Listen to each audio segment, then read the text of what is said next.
Vamos então aí para a aula número 5. A número 5 vamos pro primeiro ponto. Vamos agora estudar sobre a concepção dos livros. Os livros do Antigo Testamento. E depois vamos dar uma pincelada no Novo Testamento também.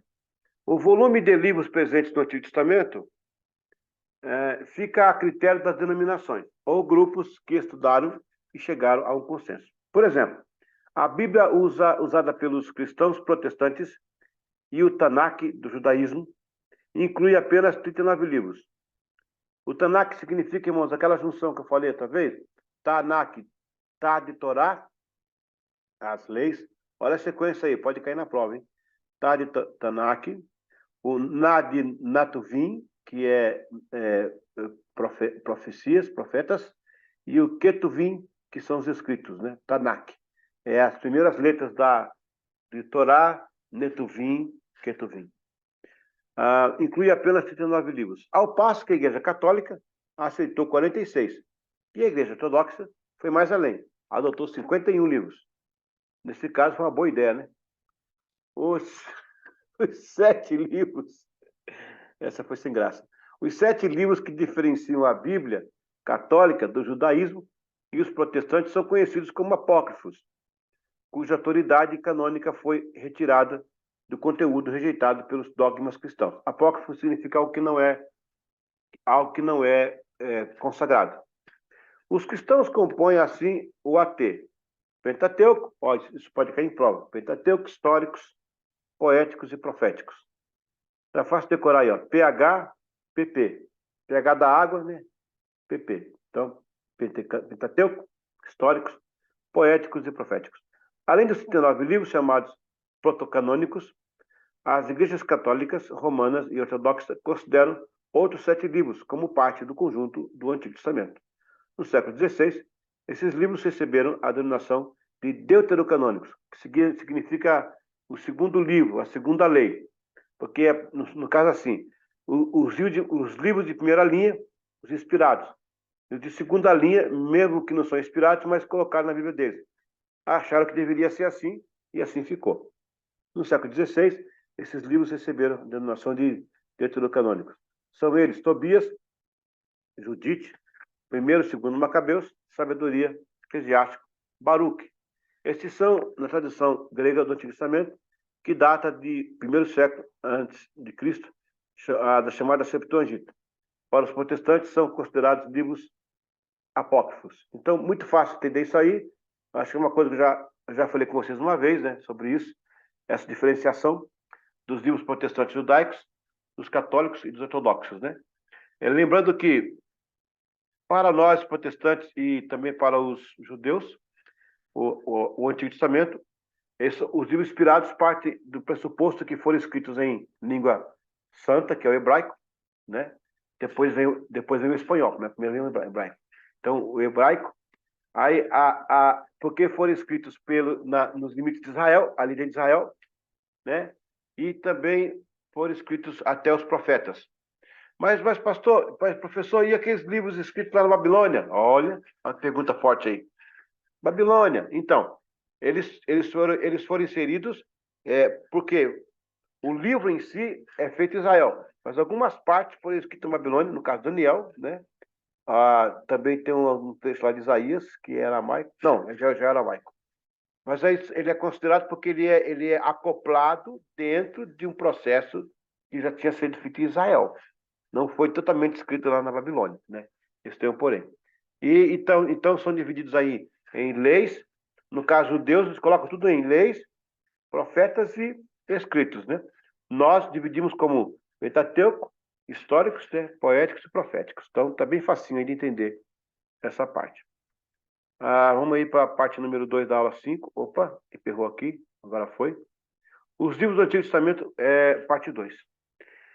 A relação dos livros do Antigo Testamento, cujo teor é tido como divinamente inspirados pelos cristãos, são: aí vem Gênesis, Êxodo, Levíticos, Números, Deuteronômio, Josué, Juízes, Ruth, Samuel, 2 Samuel. Aí vem essa parte que cortou. Os protestantes fazem isso porque os livros, 1º e 2 Samuel, eram um só. ficava muito extenso para estudar. Então, eles próprios criaram essa divisão, né? Neemias, Esdras, Jó, Salmos, Provérbios, Eclesiastes, Cântico dos Cânticos, Cantares, né? Isaías, Jeremias, Lamentações, Ezequiel, Daniel, Oséias, Joel, Amós. Você vai ter aí, ó, aqui os profetas maiores, né? Os maiores aqui, ó. Isaías, né? Jeremias, Lamentações, Ezequiel, Daniel, são os maiores. Depois temos menores, os Oséias, o Joel, menores porque eram um volume menor de escritos, né? Os deuterocanônicos, que a Igreja Católica adotou como sagrados, são Tobias, Judite, Macabeus 2, Sabedoria, Eclesiástico e Baruque. Esses livros aí tem algumas coisas estranhas neles, por isso que não bate muito com a vértebra da linha bíblica. Mas, por exemplo, o Macabeus 1 e 2 foi muito bom, porque eles serviram como base histórica para a gente entender aquele período chamado interbíblico, né? Que são os 400 anos que Deus não fala com ninguém. O termo deuterocanônico é formado pela raiz grega, deutero, segundo. Canônico, que faz parte do cânon, isto é, do conjunto de livros considerados inspirados por Deus e normativos por uma religião ou igreja. Assim, o termo é aplicado a livros e parte de livros bíblicos que só num segundo tempo foram considerados como canônicos. Então, isso foi por decisão aí do povo da Igreja Católica, né?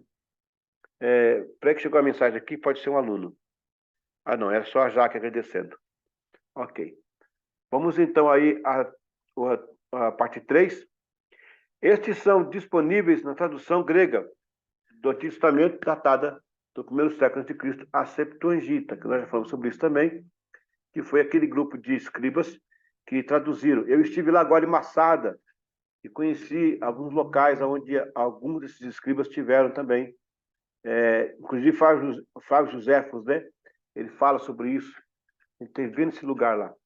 Segundo a visão protestante, os textos deuterocanônicos, chamados livros apócrifos pelos protestantes, foram supostamente escritos entre Malaquias e o Novo Testamento, numa época que, segundo o historiador judeu Flávio José, acabei de falar dele aí, ó, a revelação divina havia cessado, porque a sucessão dos profetas era inexistente ou imprecisa. Então, ele dá esse testemunho aí. O parecer de José não é aceito pelos cristãos, católicos, ortodoxos e por alguns protestantes. Igualmente pensam assim uma minoria judaica, não farisaica, porque Jesus afirma que durou até João Batista. A lei e os profetas duraram até João Batista. Então, olha que interessante essa pegada aí. Por isso que você está no seminário. Olha essa pegada aí. Quando a comunidade lá em Jâmia vai decidir que os livros inspirados serão só aqueles que foram escritos até os profetas, aí vem Jesus aí, ó. A lei e os profetas duraram até João. Aí para o Flávio Joséfos e para outras igrejas que aceitam os apócrifos, eles acham que Jesus colocou no pacote aí. Mas, na verdade, não são livros proféticos. Então, tá fácil de debater isso aí. Tá fácil de encerrar essa questão. O Tobias, Judite, são mais livros de contos e livros de históricos e de poemas. Não tem nada de cunho profético, entendeu? Pode ter lá uma coisa ou outra, mas não tinha esse cunho profético. Então, nesse caso aí, Jesus não fez nada de errado ao fazer essa afirmação. A parte 4, natural, Pentateuco, há uma divisão em 3 partes. Pode cair na prova, hein? A lei, os profetas e os escritos. Olha a sequência aí, ó. As leis, os profetas e os escritos. Porque não é assim, ó, não é Tanakh, não é o Tá de Torá, que seria a lei, o Neve, que é o profeta, e o Ketuvim, que são os escritos. Porque, na verdade, se você vê a composição bíblica, os profetas estão por último, né? Estão por último, não no meio. Mas os judeus pensam diferente, colocam dessa forma. Os nomes dessas partes, originalmente, estão em hebraico e aramaico. Os nomes que usamos hoje são oriundos do grego. O Pentateuco é formado por 5 livros, né? O Gênesis, o início, o Êxodo, saída. Levíticos, relativo de Levi, que é unir. Números, é isso mesmo, é números. Deuteronômio, o título em português deriva do grego, significa segunda lei. Uma referência à frase da Septuaginta. Tu, Deuteronômio Toto, em hebraico fala-se Devarim, que significa palavras ditas. O conjunto de livros do AT chama-se Tanakh. Em hebraico é um acrônimo, são 3 primeiras letras das divisões tradicionais. Isso pode cair em prova, hein? Do texto maçorético. Torá, Nevim, Ketuvim. Por isso que na Bíblia tem o Monte Nebo. O Monte Nebo é o monte do profeta. Tá vendo? Ensinamento, profetas e escritos. Que resulta em Tanakh. Acróstico Torá, Netuvim, Ketuvim. Também em hebraico. Micra e ainda como Bíblia hebraica, que é a coleção canônica dos textos israelitas, que é chamada também de... Eles têm também uma Bíblia chamada Micra, né? Que é um pouco mais do que a Bíblia, tem outras coisas mais interessantes. A coleção canônica dos textos israelitas, tá vendo aí, ó? Que é a fonte do canônico cristão do Antigo Testamento. Essa coleção é composta de textos no hebraico bíblico, com exceção de 2 livros, Daniel e de Esdras, e contém textos aramaico bíblico. O texto tradicional usado é chamado de texto massorético, que são aqueles estudiosos, né, da palavra, que eles ficaram um tempo lá para conferir se realmente estava tudo certo. Então, dando uma sinopse aqui, um resumo geral, nós, como cristãos, juntamente com os judeus, entendemos que há Gênesis até Malaquias, a mesma sequência, sendo que os protestantes quebraram alguns livros no meio para melhorar a leitura. Para os judeus, lei, profetas e escritos, que seria Torá, Netuvim, Ketuvim, da Tanakh. Para nós são as leis, são os históricos, os proféticos, os poéticos e os proféticos. Essa divisão que a gente faz aqui. Para alguns da Igreja Católica, da Ortodoxa e outras igrejas orientais, eles adicionaram alguns termos dos livros apócrifos, né? No caso, Judite, Tobias, Macabeus 1, 2, né? Eclesiástico. São 7 livros que eles compõem a mais, porque eles dizem que Jesus falou que João Batista até aquele dia, entre os profetas, ainda existia. Mas esqueceram que os livros são proféticos, são mais poemas, mais históricos do que isso aí. Porque, na verdade, a Bíblia quer resgatar é o que realmente Deus fez. O que realmente Deus falou. Porque se a moda pega, seria uma Bíblia de miscelânea. E ia confundir muita cabeça. Então, basicamente, isso aí é o Antigo Testamento. Ele começa com Moisés escrevendo. Na verdade, o primeiro livro vai ser o livro de Jó, na sequência, né? E depois ele começa a escrever outras partes. É uma parte que... Como é que você pode entender que ele escreveu sobre a sua morte, né? Como é que ele sabia? Se ele morreu, como é que foi essa parte? Josué também fala da morte dele, mas como é que foi? É que nesse momento alguém complementou. Não se sabe ao certo quem foi que complementou os escritos deles, mas foi complementado. O importante é que Deus deixou ali, em cada um daqueles tópicos, né, uma mensagem. A Bíblia é isso. A Bíblia tem o motivo de existir, pessoal, porque são a forma de Deus comunicar com a gente. Veja bem, tem uma palavra no hebraico chamada Shakma. Eu vou escrever aqui no chat para você anotar aí. Shakma, presta bem atenção. Shakma, Shakma. Gente, o meu teclado está sem o H.